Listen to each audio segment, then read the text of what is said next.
Hi hello good morning, जय श्री कृष्णा आप सभी को। मुझे आशा ही नहीं बल्कि पूरा विश्वास है कि आप सभी अपने पढ़ाई में मचा रहे होंगे। चलिए मैं आपको आज एक नया चैप्टर बताने जा रहा हूं और कुछ ऐसा चैप्टर जो कि बाकी सभी से कुछ हटकर है। तो चैप्टर शुरू करने से पहले मैं आपसे पूछता हूं, क्या आपने अगल बगल मतलब अपने आसपास क्या ऐसा बिजनेस देखा है जो कि जो बिजनेस अपने सामान बेच के पैसा नहीं कमाता है बल्कि लोग उसमें खुद पैसे डालते हैं और वो पैसे से ही वो चीज चलता है। अगर आप जानते हैं तो आप कमेंट करके मुझे बताइए कि ऐसा कौन सा बिजनेस है जिसमें लोग पैसा देते हैं और फिर जो पैसा आता है उससे वो बिजनेस चलता है, ना कि वो अपनी सर्विस चलता है। जी हाँ दोस्तों, आज हम जा रहे हैं बात करने एनपीओ यानी कि नॉन प्रॉफिट ऑर्गेनाइजेशन। ये एक ऐसा ऑर्गेनाइजेशन होता है जो कि अपने सर्विस या फिर जो भी वो काम करता है रेगुलर एक्टिविटी, उसका वो मेन पैसा नहीं होता है और उससे वो बिजनेस नहीं चलता है, यानी कि उससे वो ऑर्गेनाइजेशन नहीं चलता है। वो चलता है किससे? डोनेशन और लोग जिसमें जो पैसा देते हैं उससे। तो चलिए क्यों ना उसके बारे में जानते हैं, क्योंकि आपने अगल बगल अपने आसपास जरूर ऐसा बिजनेस देखा होगा, आप मुझे पूरा विश्वास है। बट हाँ, ये ऐसा हो सकता है कि आप उसके बारे में नहीं जान रहे होंगे। जैसे कि कोई मंदिर है तो मंदिर भी इसी के अंडर में आता है, कोई हॉस्पिटल है जो कोई गवर्नमेंट ऑन कर रहा है या फिर कोई कंपनी चला रही है वो भी एक एनपीओ में आता है। तो चलिए इसी को डिटेल से समझते हैं। और अगर आप बिहार बोर्ड से हैं तो इससे लगभग 12 से 18 नंबर का 12th बोर्ड में आने का चांसेस है और हर बार लगभग 10 से 12 15 नंबर का आ ही जाता है। तो बस फिर से वही कहूंगा, कान में हेडफोन लगा लीजिए, देखिए इसको, और हो सके तो नोट्स बनाइए, नहीं तो कोई बात नहीं। चलिए शुरू करते हैं। बट समझ में ना आए तो एक से दो बार जरूर देख लेना और कोई भी डाउट हो तो आप कमेंट में पूछ सकते हो, हम जरूर उसका आंसर देने का कोशिश करें। इसमें बस इतना ही पढ़ना है। ओहो हाँ, इसमें ज्यादा कुछ नहीं पढ़ना है। इसमें है पर्पस एंड एग्जाम्पल। तो सबसे पहले देखते हैं इसका पर्पस क्या होता है और इसके क्या क्या एग्जाम्पल हो सकते हैं। तो इसके पर्पस की बात करें तो ये इसका मेन मोटिव होता है, जैसे कि मैंने आपको बताया कि लोगों के पैसे से चलता है, यानी कि लोग इसमें डोनेशन देते हैं उसके पैसे से चलता है। तो आप सोच सकते हैं उसका पैसा का यूज कहाँ होगा?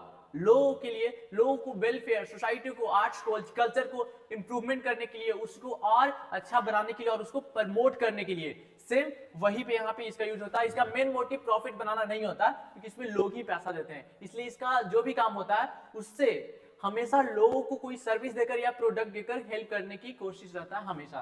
फिर work for members and society, जैसे कि मैंने आपको बताया जो भी सोसाइटी में उसके लिए काम करता है, मेंबर्स यानी कि पीपल्स के लिए काम करता है और हमारे सोसाइटी आर्ट्स कल्चर को उसको क्या करता है? प्रमोट करता है। और इसके एग्जाम्पल बहुत सारे हो सकते हैं। एग्जाम्पल की अगर बात करें तो आपको जैसे कि मैंने पहले एग्जाम्पल दिया था, हॉस्पिटल, टेम्पल, क्लब्स और बहुत सारे एग्जाम्पल हो सकते हैं। तो चलिए देख लेते हैं एक बार एग्जाम्पल क्या क्या हो सकते हैं। जैसे कि मैंने बोला हॉस्पिटल, टेम्पल्स और फिर हो गया म्यूजियम, मॉस्क्यूज, मॉस्क्यू मतलब जो होता है, फिर उसके बाद स्कूल्स और क्लब्स। अब आते हैं नेक्स्ट में। ओहो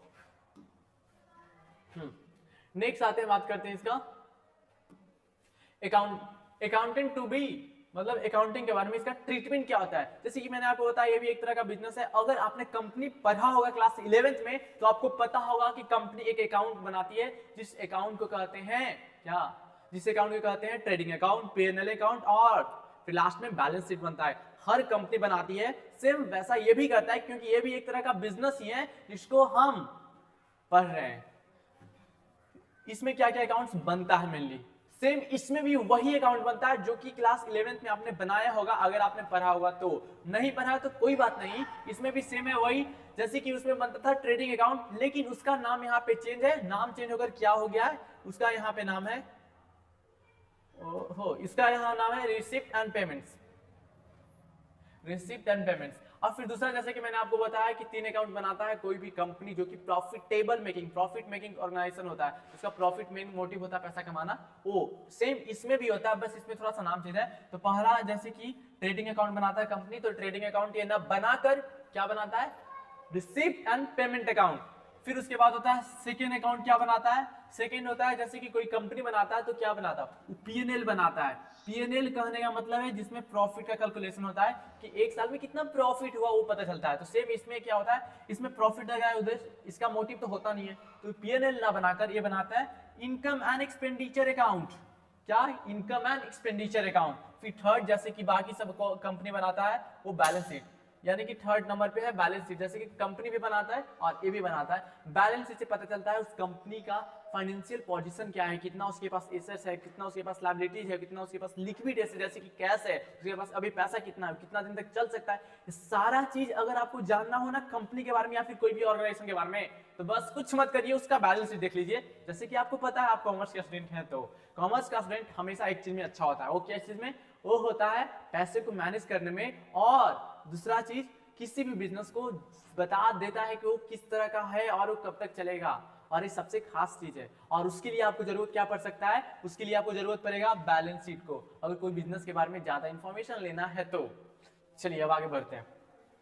अब आगे अगर बात करें तो फिर आगे, अच्छा हाँ, और पेमेंट रिसिप्ट एंड पेमेंट है, इसको हम और अच्छे से समझेंगे, नहीं तो यहीं पे समझ लेते हैं। चलो आगे क्यों बढ़ते हैं, ठीक है, यहीं पे समझ लेते हैं।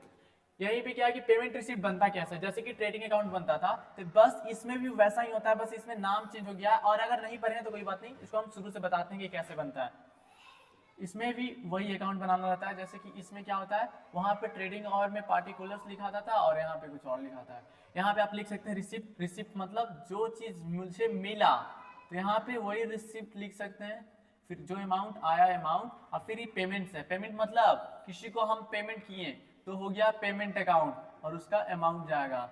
और यहाँ इसका ऊपर नाम भी लिख सकते हैं receipt and payment, receipt and payment. आप इसमें एंट्री कर सकते हैं जो जो रिसिप्ट हुआ और जो जो पेमेंट हुआ वैसे ही आप नाम लिख के कर सकते हैं, जैसे टू बुक्स। अगर बुक से पैसा आया तो फिर यहाँ पे बुक्स लिखकर जो अमाउंट आया वो कर सकते हैं। और अगर मुझे खर्चा हुआ किसी को दिए तो किसी को दिए, यानी कि वो मेरे लिए लायबिलिटीज है, तो उसको बाई लिखकर आप कर सकते हैं बाई मशीनरी, यानी कि मशीन के लिए पेमेंट किए, मशीन खरीदे, तो उसका भी सारा चीज हो गया। ऐसे ही बनता है पेमेंट एंड रिसिप्ट अकाउंट। अब बात करते हैं हम नेक्स्ट को। नेक्स्ट क्या है, income and expenditure account. Income and expenditure account में भी वही होता है, बस थोड़ा सा इसमें अलग है। हाँ, बट ये मत समझ लीजिए कि ये चीज दोनों एक ही है तो बनाना क्यों जरूरी है, दोनों एक ही नहीं है। बनाने का फॉर्मेट ये बोल रहे हैं दोनों का एक है, दोनों का ट्रीटमेंट बहुत अलग है।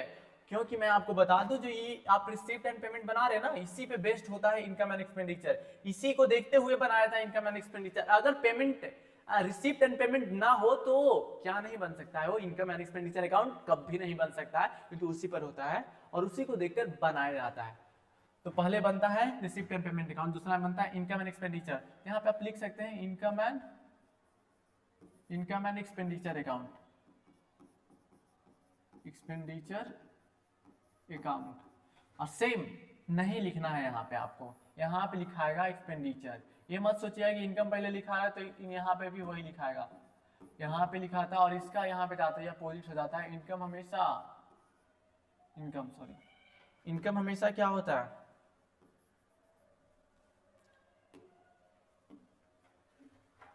डेबिट क्रेडिट तो आपने पढ़ा है ना, डेबिट क्रेडिट सबसे फंडामेंटल और गोल्डन रूल, ये दोनों हमेशा हर अकाउंट में यूज होता है। अगर आपको क्लियर नहीं है ना, मैं बता देता हूँ, इस पर एक कोई वीडियो देख लीजिए, नहीं तो आप मुझे बोलिए, मैं इस पे बता दूंगा 10 से 15 मिनट का।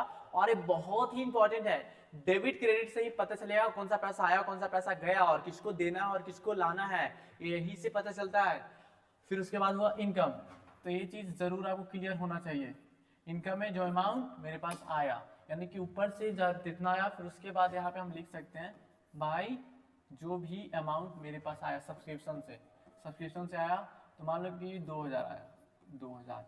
और मेरे पास एक्सपेंसेस में क्या हो, एक्सपेंसेस में अगर किसी को सैलरी पेड किए तो फिर यहाँ पे सैलरी टू सैलरी, तो यहाँ पे 2 मतलब 1000 मान लेते हैं, 1000 सैलरी पेड किए, ऐसे ही एंट्री हो जाता है। आई होप कि क्लियर हुआ होगा। चलिए अब आगे बढ़ते हैं।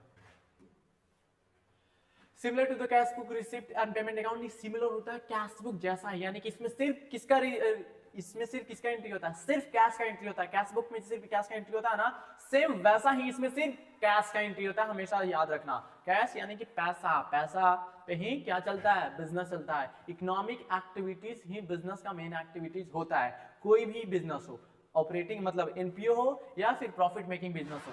तो हमेशा याद रखना कैश इज वेरी इंपॉर्टेंट और सबसे जरूरी होता है। जैसे कि हमारे लाइफ में होता है ना जरूरी क्या, पैसा, पैसा के बिना कुछ नहीं है, सक्सेस मतलब पैसा, बट ऐसा होता नहीं है, पैसा से सक्सेस नहीं कर सकते कि पैसा आ गया तो सक्सेस आ गया, लेकिन इसमें होता है, बिजनेस है, पैसा आया तो ये आगे बढ़ा, इसमें पैसा इज इक्वल टू सक्सेस माना जाता है बिजनेस में। तो फिर यहाँ पे सिमिलर टू कैश बुक हो गया, जैसे कि मैंने बताया record cash book inflow and outflow. और एक चीज और मैं आपको बता देता हूँ, इसमें कैश से रिलेटेड सारी ट्रांजैक्शन होगी। सारी ट्रांजैक्शन करने का मतलब क्या है, ये एक रियल अकाउंट है, रियल अकाउंट मतलब कि इसमें सारा ट्रांजैक्शन होगा। कैश की बात करें तो कैश ये नहीं देखना है कि पास्ट का है, फ्यूचर का है, या फिर फ्यूचर का है, या फिर ये प्रेजेंट का है, सब का एंट्री कर देना है। बस इतना याद रखना चाहिए, इतना कि एक साल का एक्टिविटीज से आया हो, यहाँ से बिजनेस शुरू हुआ, यहाँ पे बिजनेस का अकाउंटेंट ईयर खत्म हुआ, जैसे या कैलेंडर हो या फिर अकाउंटेंट ईयर हो, फाइनेंशियल ईयर हो, दोनों में से किसी भी ईयर में चले, अगर बिजनेस यहाँ शुरू हुआ, यहाँ खत्म हुआ, और इस बीच में जितना भी ट्रांजेक्शन रिसीव्ड हुआ या फिर वो क्या हो, वो आउटस्टैंडिंग हो, एक्रूड हो, कुछ भी हो, उससे हमको कोई मतलब नहीं है, क्योंकि रियल अकाउंट है, रियल अकाउंट उसी पे वर्क करता है जो अभी रियल में चल रहा हो। नॉमिनल अकाउंट उस पे काम करता है जो मैंने इस साल में जितना मेरा इनकम हुआ और एक्सपेंडिचर हुआ सिर्फ उससे मतलब है, लेकिन ये रियल अकाउंट है, इससे इसको कोई मतलब नहीं है, इसको सिर्फ मतलब किससे है, पैसा से। पैसा करने का मतलब है सिर्फ आपको पैसे से रिलेटेड जितना भी ट्रांजैक्शन आपको आएगा यहाँ पे मेंशन कर देना, यानी कि रिकॉर्ड कर देना है। यहाँ पे कुछ भी वैसा रिकॉर्ड नहीं होगा जो इनकम एक्सपेंडिचर हो या आउटस्टैंडिंग एक्सपेंडिचर हो और एक्रूड हो, वैसा कुछ नहीं होता है कि अगर अब मैंने अभी 2000 रुपया कमाया लेकिन मुझे रिसीव हुआ सिर्फ 1500, तो फिर हम रिकॉर्ड करेंगे क्या, 1500 रिकॉर्ड नहीं होगा। क्या 1500 रिकॉर्ड नहीं होगा, सिर्फ यहाँ पे सॉरी बोल रहे हैं, ये 500 जो यहाँ पे 1500 हुआ मतलब 2000 इनकम हुआ, तो यहाँ पे हम 2000 रिकॉर्ड नहीं करेंगे। जैसे कि होता है ना कि जो इस साल का इनकम कितना हुआ, 2000 हुआ, क्योंकि करंट ईयर में था, करंट ईयर में एक चीज मुझे मिला, मेरा कमाई हुआ लेकिन मिला कितना 1500, लेकिन मेरा कमाई कितना हुआ 2000 तो हम पूरा लिखेंगे, क्योंकि मुझे इस महीना में इस साल में कमाई हुआ तो हम जरूर लिखेंगे, बट लिखेंगे किसमें, इसमें लिखेंगे, वो है इनकम एंड एक्सपेंडिचर में, इनकम एंड एक्सपेंडिचर में लिखेंगे, क्योंकि इसमें सिर्फ वही इनकम चीज लिखते हैं जो हम एक साल में कमाए या फिर एक साल में जो चीज हुआ, बट इसमें वो चीज लिखते हैं जो सिर्फ मनी, याद रखना मनी से रिलेटेड, अगर जो चीज मुझे अभी रिसीव हुआ वही लिखेंगे, यानी कि अभी कितना रिसीव हुआ 1500, तो हम कितना लिखेंगे 1500, उससे ज्यादा कुछ नहीं, और इसमें कुछ हार्ड नहीं है, बहुत सिंपल है। चलो अब आगे समझते हैं, ये हो गया, ओहो क्या बात है। इनकम एंड एक्सपेंडिचर में सेम चीज, एक चीज और याद रखना, मैंने जैसे कि बताया इसका मेन मोटिव प्रॉफिट बनाना नहीं होता है, इसीलिए इसमें प्रॉफिट या फिर लॉस होगा ही नहीं। अगर मुझे प्रॉफिट चाहिए ही नहीं तो फिर प्रॉफिट होगा कहां से, तो इसमें हम प्रॉफिट यूज नहीं करते हैं, प्रॉफिट की जगह पे सरप्लस यूज करते हैं, वैसे ही लॉस यूज ना करते हैं, लॉस की जगह पे डिफिसिट वर्ड यूज करते हैं, डिफिसिट मींस लॉसिंग होता है। जैसे कि यहाँ पे लिखा हुआ है, देख सकते हैं यहाँ पे प्रॉफिट मतलब इनकम और एक्सपेंडिचर, इनकम की ज्यादा हो जाए, एक्सपेंडिचर से इनकम ज्यादा हो जाए, यानी कि income over the expenditure, income over the expenditure, that is called surplus, that is called surplus. और सेम चीज इसका हो जाएगा डेफिसिट का,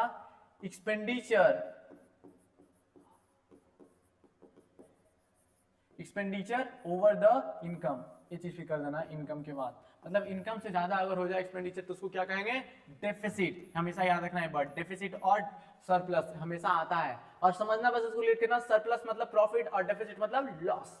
फिर अब आते हैं record only in the current year, जैसे कि मैंने बताया सिर्फ एक साल का एंट्री होगा, जो मैंने अभी पैसा कमाया उसका एंट्री होगा, बाकी पिछले बार से मुझे कोई मतलब नहीं है। अगर वो पैसा रिसीव भी हो जाता है तो यहाँ पे रिकॉर्ड नहीं होगा, लेकिन अगर इस साल वाला कमाया हुआ नेक्स्ट ईयर आता है मुझे, तो उससे भी मतलब मुझे नहीं है, मुझे मतलब है आज मैंने जो पैसा कमाया उससे। तो यहाँ पे एंट्री सिर्फ एक साल का होता है, जो चीज अभी एक्टिविटी चल रहा है। फिर उसके बाद आते हैं मतलब सिमिलर टू द प्रॉफिट और लॉस अकाउंट, जैसे कि मैंने आपको बताया था प्रॉफिट और लॉस अकाउंट के सिमिलर ही होता है।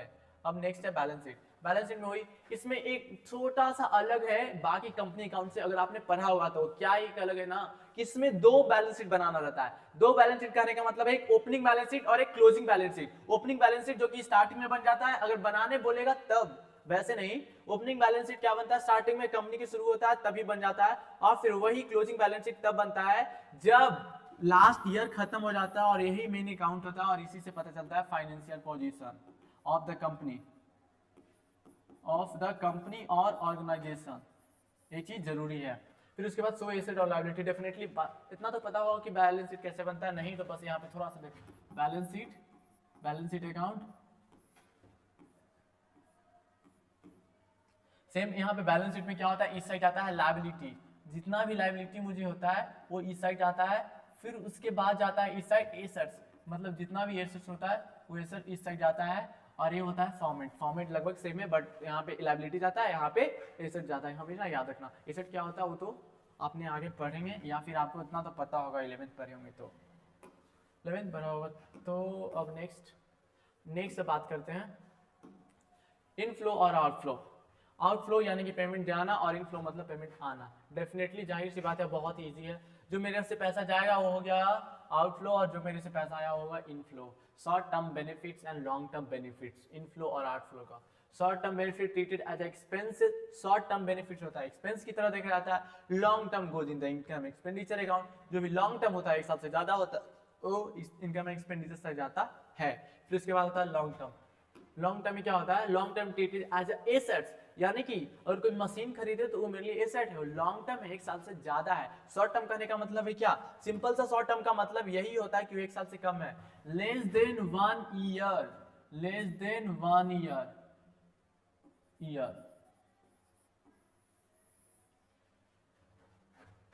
लेस देन 1 ईयर, और फिर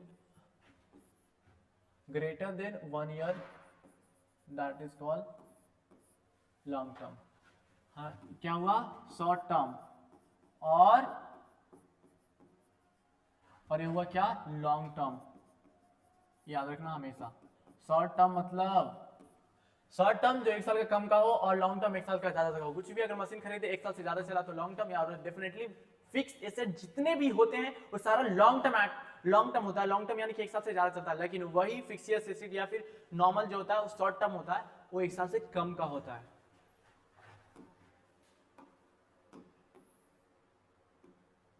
अब नेक्स्ट बात करते हैं, नेक्स्ट है सब्सक्रिप्शन। सब्सक्रिप्शन जो कि मेन होता है कोई भी एनपीओ में, एनपीओ यानी कि नॉन प्रॉफिट ऑर्गेनाइजेशन में क्या होता है, रेगुलर, यही एक इनकम होता है जो कह सकते हो, या कोई भी सर्विस देता है रेगुलर आता है, और यही से ज्यादा थोड़ा इनकम जनरेट होता है, रेगुलर इनकम होता है, और यही मेन इनकम होता है कोई भी एनपीओ के लिए। Life membership fee, life membership long term के लिए होता है, यानी कि पूरे जीवन के लिए कोई भी ज्वाइन हुआ तो पूरे जीवन के लिए ज्वाइन हुआ, तो एक लायबिलिटी जिसे ट्रीट किया जाता है, और ये बैलेंस शीट में इसका ट्रीटमेंट होता है। इंडोमेंट फंड एक ऐसा फंड होता है ना जिसको सिर्फ हम प्रिंसिपल यूज कर सकते हैं। अगर कोई मुझे एंडोमेंट फंड 1 लाख का दिया, 1 लाख का दिया, तो हम 1 लाख का सिर्फ क्या कर सकते हैं, इसको हम इन्वेस्ट कर सकते हैं, और जो उससे हमको रिटर्न आएगा वो हम रखेंगे, यानी कि उसको हम डालेंगे किसमें, एनपीओ में। सिर्फ किसको, इंटरेस्ट को, और किसी को नहीं, किसी को करने का मतलब 1 लाख का हम यूज नहीं कर सकते हैं। फिर उसके बाद होता है इंट्रेंस फंड। इंट्रेंस फी ऐसा फी होता है जो हम एडमिशन के तौर पे लेते हैं, अगर कोई ज्वाइन करता हो तो उसको हम ज्वाइनिंग फी लेते हैं, उसी को कहते हैं इंट्रेंस फी। फिर उसके बाद होता है डोनेशन यानी कि कोई मुझे पैसा दिया उसी को डोनेशन कहते हैं, और ये 2 प्रकार का होता है, एक स्पेसिफिक और एक नॉर्मल डोनेशन। स्पेसिफिक कहने का मतलब है अगर कोई मुझे पैसा दिया और बोला कि ये काम करना है, स्पेसिफिक हो गया, मुझे बस पैसा देकर चला गया, जैसे कि कोई मंदिर में जाता है डाल कर उस चला आता है, तो वो हो गया जनरल डोनेशन यानी कि नॉर्मल डोनेशन। लेकिन कोई वहां के कम्युनिटी से मिलकर उससे बोलता है कि मैं इतना पैसा दे रहा हूं, आपको इस पैसे सिर्फ गेट बनाना है, तो वो हो गया स्पेसिफिक, जो कि लायबिलिटीज होता है, क्योंकि उसको सिर्फ एक जगह यूज करना है और वो सिर्फ गेट बनाने में यूज करना है, हो गया। फिर लेजेसी भी सिर्फ 2 तरह का होता है, जैसे कि कोई मुझे मरते समय जो चीज मुझे दे दिया, जैसे कोई मर रहा है इंसान और सारा चीज डोनेट कर दिया एनपीओ को, सारा पैसा, तो एक लेजेसी हो गया। और लेजेसी भी 2 तरह का होता है, लेजेसी वैसे ही लोग देके चला गया तो कि नॉर्मल, जो कि हमारे लिए इनकम हुआ, बट वही लेजेसी अगर मुझे कह कर गया कि मैं इतना पैसा आपको देता हूं, लेकिन इससे इतना काम होना चाहिए। जैसे कोई अपना पूरा मतलब जितना भी उसके पास जमीन था, पैसा था, सब दे रहा है और बोल रहा है कि आपको इससे एक हॉस्पिटल बनाना है जो गरीबों को सिर्फ सेवा करेगा, और वो भी 1 रुपया लिए हो या फिर 1 से 2 रुपया ले सकता है, जैसे गवर्नमेंट हॉस्पिटल में होता है। तो हो गया वो क्या स्पेसिफिक, क्योंकि उसको पता है कि उसको सिर्फ क्या करना है, हॉस्पिटल बनाना है। तो उसको ट्रीटमेंट क्या होता है, वो लायबिलिटीज होता है, बैलेंस शीट में उसका ट्रीटमेंट होता है। फिर होता है होरोनियम। होरोनियम एक ऐसा फंड होता है ना, एक ऐसा पैसा होता है जो उस इंसान को दिया जाता है जो एनपीओ में काम कर रहा हो, लेकिन वो उस एनपीओ का एम्प्लॉय ना हो। जैसे कि कोई हम फंक्शन ऑर्गेनाइज किया, उस फंक्शन में कोई बड़े गेस्ट को बुलाए, तो बड़े गेस्ट को बुलाए, अगर उसको हम कुछ पैसा देते हैं ना, तो हो गया होनोरियम, क्योंकि उसको हम पैसा दिए। इसमें उसको सैलरी या फिर कुछ और नहीं कहा जाता, उसको होनोरियम कहा जाता है। या फिर कोई मैनेजमेंट टीम को हम अपने लिए कुछ समय के लिए लाए कि हम तुमको हायर करते हैं 2 महीना के लिए, ये पूरे मंदिर है तो मंदिर को एनालाइज करो, इस मंदिर को और कैसे हम अच्छा बना सकते हैं, कोई एडवाइस दो, और लोगों के लिए हम क्या और अच्छा कर सकते हैं। तो कुछ लोग आया सिर्फ कुछ समय के लिए, तो उसको जो पैसा देंगे उसको होनोरियम कहते हैं। हो गया। फिर इसके बाद आते हैं नेक्स्ट, ऑब्जेक्टिव सब्सक्रिप्शन कैलकुलेशन। देखो जैसे कि मैंने बताया, कोई भी एनपीओ ऑर्गेनाइजेशन के लिए सबसे मेन कोई इनकम होता है ना, वो होता है सब्सक्रिप्शन बेस्ड। और सब्सक्रिप्शन को पढ़ना बहुत जरूरी है, क्योंकि इसमें बहुत सारा कंफ्यूजन होता है। और हमेशा याद रखना, जिसके माइंड में कंफ्यूजन हो गया ना, वो क्वेश्चन बना तो सकता है बट कभी भी क्लियरिटी के साथ नहीं बना सकता कि ये चीज सही है, क्योंकि वो हमेशा उसके मन में डाउट होता है। तो एक चीज हमेशा क्लियर रखना, कोई चीज में भी डाउट हो तो हमेशा कोशिश करना कि अपने डाउट को खत्म कर लो, नहीं तो आगे चल के बहुत प्रॉब्लम होता है अगर डाउट रह जाता है तो हो गया। फिर ऑब्जेक्टिव, इसका मेन ऑब्जेक्टिव क्या है, find current year subscription. Current year subscription find करना होता है। जैसे कि ये हमेशा पहला चीज याद रखना, इसका ट्रीटमेंट कहाँ पे होता है, इनकम एंड एक्सपेंडिचर, और बैलेंस शीट में तब जाता है जब हमारा बाकी है। बाकी को क्या करें, अक्रूड इनकम। अक्रूड इनकम हमारे लिए हमेशा एसेट्स होता है, और जब ये पेमेंट रिसिप्ट साइड तब जाता है जब हमको पैसा मिला। इससे मतलब नहीं है कब का मिला, लेकिन इसका कैलकुलेशन कहाँ पे होता है, income and expenditure side, income and expenditure account में इस बार का कितना इनकम हुआ। फिर स्टेटमेंट मेथड, जिसको एडजस्ट करने का लिए मेथड होता है उसे कहते हैं। जैसे कि एडजस्टमेंट करने के लिए अगर समझना है यहाँ पे, इसको बस थोड़ा सा समझ लो, क्या होता है, टोटल रिसिप्ट, कितना मुझे टोटल रिसिप्ट हुआ, यही मेन प्रॉब्लम होता है कोई भी स्टूडेंट को, कैसे कैलकुलेट करें। और एक कैलकुलेशन कहाँ पे होता है, इनकम एंड एक्सपेंडिचर साइड, क्योंकि जितना भी एडजस्टमेंट होता है वो सारा चीज वहीं पे होता है, कहाँ पे, इनकम एंड एक्सपेंडिचर अकाउंट में ही। इसका हो गया करंट ईयर आउटस्टैंडिंग। अगर करंट ईयर का आउटस्टैंडिंग मुझे रह गया तो उसको हम क्या करेंगे, ऐड करेंगे। अगर प्रीवियस ईयर का आउटस्टैंडिंग रह गया तो फिर उसको हम लेस करेंगे। फिर करंट ईयर एडवांस रह गया तो उसको हम लेस करेंगे। प्रीवियस ईयर एडवांस रह गया तो उसको हम ऐड करेंगे। ये चीज कंफ्यूजन दूर हो गया तो फिर ये इसमें ज्यादा कुछ नहीं रहा, यानी कि अच्छे से तुम निकाल सकते हो टोटल कितना रिसिप्ट हुआ। फिर आते हैं नेक्स्ट है सब्सक्रिप्शन अकाउंटिंग मेथड। जैसे कि बैलेंस शीट में मैंने बताया कि ओपनिंग में जाता है, अगर ये आउटस्टैंडिंग रहा बीडी मतलब बकाया जो हुआ उसमें, तो फिर ये दिखेगा ओपनिंग में। बैलेंस सीडी जो कि लास्ट में बचा तो क्लोजिंग हुआ, वो और क्लोजिंग आउटस्टैंडिंग रहा तो फिर जाएगा। फिर इसके बाद balance sheet BD, opening advance जाएगा, फिर बैलेंस सीडी क्लोजिंग जाएगा, फिर रिसिप्ट एंड पेमेंट में टोटल जो भी रिसिप्ट हुआ वो हो जाएगा। फिर इसके बाद बैलेंस फिगर टू, मतलब कि इनकम एंड एक्सपेंडिचर जो अकाउंट में होगा करंट ईयर का सब्सक्रिप्शन, वो बैलेंस फिगर होगा। जाते हैं हम next, cost of consumable goods. Cost consumable goods मतलब कहने का मतलब वही जो चीज हम अभी कंज्यूम किए। कंज्यूम मतलब मेरा खर्चा हुआ, एक साल में कुछ तो कंज्यूम होगा ना जब चल रहा है, तो वही है। फिर फॉर्मूला, नॉर्मली इसका फॉर्मूला वही ओपनिंग स्टॉक और जो परचेज हुआ और फिर क्लोजिंग स्टॉक। जैसे कि मेरे पास, इसको हम बनाकर दिखा देते हैं नॉर्मल सा, मेरे पास ऑलरेडी पहले से पड़ा हुआ था 20,000 का सामान, जिसको हम क्या कहते हैं, ओपनिंग। इसको हम ओपनिंग कहते हैं। तो ओपनिंग तो हमेशा ऐड हो जाएगा, यानी कि जितना हुआ, सॉरी ओपनिंग हमेशा माइनस होगा क्योंकि पहले का है, अभी का नहीं है, पहले वाला से आ रहा है। फिर उसके बाद हुआ परचेज किए, तो परचेज किए तो इसको बढ़ाएगा, तो फिर 10,000 का और परचेज कर लिए, 10,000 का परचेज किया। फिर उसके बाद क्लोजिंग स्टॉक मेरे पास कितना बचा, क्लोजिंग स्टॉक मेरे पास 5,000 बचा। तो अब बताओ टोटल कितना का हुआ कंज्यूमर। यही सारा चीज इसमें निकालना होता है, यानी कि ये फॉर्मूला हो गया कि क्या लेस होता है क्या प्लस होता है। फिर उसके बाद हो गया जैसे कि यहाँ पे ओपनिंग स्टॉक हो गया, फिर प्लस होगा परचेज, जितना भी परचेज है वो प्लस हो जाएगा और माइनस हो जाएगा क्लोजिंग स्टॉक। क्लोजिंग स्टॉक यानी कि ये वाला इतना जोड़ देंगे 30,000 आ गया और 30,000 में से 5,000 घटा देंगे तो कितना का हुआ 35,000 का। एग्जैक्टली उतना ही इस ईयर का कंज्यूम हुआ। बचा कितना क्लोजिंग स्टॉक, यही इस ईयर का कंज्यूम हुआ, मतलब 35,000 का खर्चा हुआ जो भी था। फिर स्टॉक, फिर होता है स्टॉक अकाउंटिंग। अब बात करते हैं स्टॉक अकाउंटिंग की। अरे बंद हो जा। हाँ स्टॉक टू बैलेंस बीडी यानी कि ओपनिंग, फिर टू परचेज टोटल और balance bye CD closing stock और फिर ओपनिंग स्टॉक। इसको थोड़ा सा समझ लेते हैं। क्या है ना कि यहाँ पे टोटल बैलेंस जो भी है यहाँ पे स्टॉक में, स्टॉक करने का मतलब ओपनिंग स्टॉक, जैसे कि ओपनिंग स्टॉक 2,000 का था, 2,000 का ओपनिंग स्टॉक, फिर परचेज कर लिया 4,000 का, फिर वही जुड़ जाएगा। फिर उसके बाद बैलेंस सीडी यानी कि बैलेंस सीडी क्या है, जो अब भी बचा हुआ यानी क्लोजिंग, जो जैसे बचा हुआ था 1,000 का, तो आज का ये चीज यहाँ पे हो जाएगा कि कितना मेरा पास खर्चा हुआ है इसमें, यानी कि ये दोनों को जोड़ दे 6,000, 6,000 में से 1,000 माइनस कर दे, यानी कि 3,000 का इस ईयर में मुझे जो खर्चा हुआ गुड्स में वो हुआ स्टॉक। अभी मेरे पास स्टॉक कितना बचा हुआ है और कितना इस बार बिका। फिर उसके बाद आता है फाइंडिंग क्रेडिट परचेज। ओहो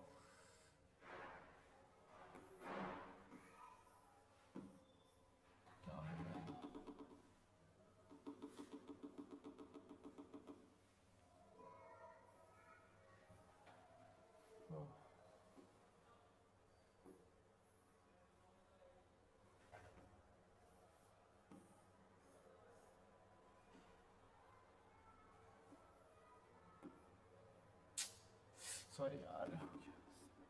हाँ, फिर preparing creditor account, balance sheet, closing creditor और एक मैं आपको बता दूं, एनपीओ में कुछ भी चीज क्रेडिट पे नहीं होता है। क्रेडिट कहने का मतलब है कि हम उधार लिए पैसा बाद में देंगे, एक कुछ समय के लिए चलता है, लेकिन एक होता है कि हम बोरो कर लिए किसी से पैसा ले लिए, तो ये बोरिंग इसमें नहीं होता, क्योंकि ये चीज एनपीओ है और एनपीओ हमेशा ड्यूरेशन से चलता है, ना कि कोई और जो पैसा वो डाल सकता है बिजनेस में। यानी कि बिजनेस में कोई इसमें मालिक नहीं होता है, सब इसमें ही होता है। जो इसको चलाता है उसको हम ट्रस्टी कहते हैं या फिर कम्युनिटी कहते हैं चलाने वालों को, लेकिन कुछ भी होता है तो उससे उन लोगों का फर्क नहीं पड़ता है। लेकिन कंपनी में ऐसा होता है क्योंकि उसका एक मालिक होता है, यानी कि प्रमोटर होता है, इसलिए इसमें कोई भी बोरोइंग नहीं लिया जाता है। और इसमें एक सबसे इंपॉर्टेंट चीज मैंने आपको बता, इसमें नहीं है बट मैं आपको बताता हूँ, फंड बेस्ड सबसे इंपॉर्टेंट में से एक है, क्योंकि ये आता है फंड बेस्ड और इसके बाद एक खत्म हो गया पूरा। फंड बेस्ड यानी कि एक फंड बनाया था। फंड हमेशा क्या होता है, लायबिलिटीज होता है, याद रखना, फंड हमेशा लायबिलिटीज होता है कोई भी बिजनेस के लिए, या फिर एनपीओ या फिर कोई भी हो। तो फंड जैसे कि मैंने फंड बनाया स्पोर्ट्स के लिए, स्पोर्ट्स फंड यानी कि सिर्फ क्या होगा, एक ही जगह यूज होगा, वो कि स्पोर्ट्स में यूज होगा। स्पोर्ट्स फंड मेरे लिए कितना है, मान लो कि 5,000 मेरे लिए स्पोर्ट्स फंड है, स्पोर्ट्स फंड 5,000 है, उसमें से 2,000 खर्चा हुआ तो 2,000 इसी में से माइनस होगा और इसका ट्रीटमेंट, फिर उसके बाद जितना बचा फिर वहीं पे बैलेंस शीट में शो हो जाएगा। और ये हमेशा क्या है, लायबिलिटीज है। लायबिलिटी कहाँ पे शो होता है, लायबिलिटी शो होता है बैलेंस साइड के कौन से, डेबिट साइड। तो हमेशा याद रखना ये लायबिलिटीज है, बैलेंस शीट में शो होता है लायबिलिटी साइड। और इसका 3 ट्रीटमेंट होता है, एक होता है जितना मेरे पास फंड है उतना खर्चा हो गया, इक्वल हो गया तो 0 हो जाएगा, और जितना मेरे पास फंड है उससे कम खर्चा हुआ तो जितना बचेगा वो बैलेंस शीट में दी जाएगा। और लेकिन एक तीसरा है, जितना फंड है उससे ज्यादा खर्चा हो गया वो इनकम एंड एक्सपेंडिचर में चला जाता है और वहां पे वो दिखता है एक्सपेंस के तौर पे। और हमेशा इसका स्पोर्ट्स का फंड का यूज कहां पे होगा, सिर्फ स्पोर्ट्स में ही होगा, और इससे जितना भी कमाई होगा सिर्फ इसी में जुड़ेगा और कहीं पर भी नहीं जाएगा। और आई होप ये चीज आपको क्लियर हुआ होगा। आज के लिए इतना ही, और एनपीओ इतना ही था, और आपका थ्योरी पार्ट पूरी तरह से आज खत्म हुआ। अब अगर आपको कोई प्रॉब्लम है तो आप बोल सकते हैं, नहीं तो फिर नेक्स्ट बार देखेंगे। अगर वीडियो इस पे बनाएंगे तो इसके पे क्वेश्चन यानी कि जो भी वहां पे दिया हुआ रहेगा वो करवाएंगे, यानी कि न्यूमेरिकल। कोई भी डाउट है तो आप हमेशा पूछ सकते हैं, कमेंट में कर सकते हैं, और वहां हमेशा कोशिश करेंगे रिप्लाई करने का। सब चलते हैं, आई होप कि समझ में आया होगा। सो जय श्री कृष्णा, थैंक यू।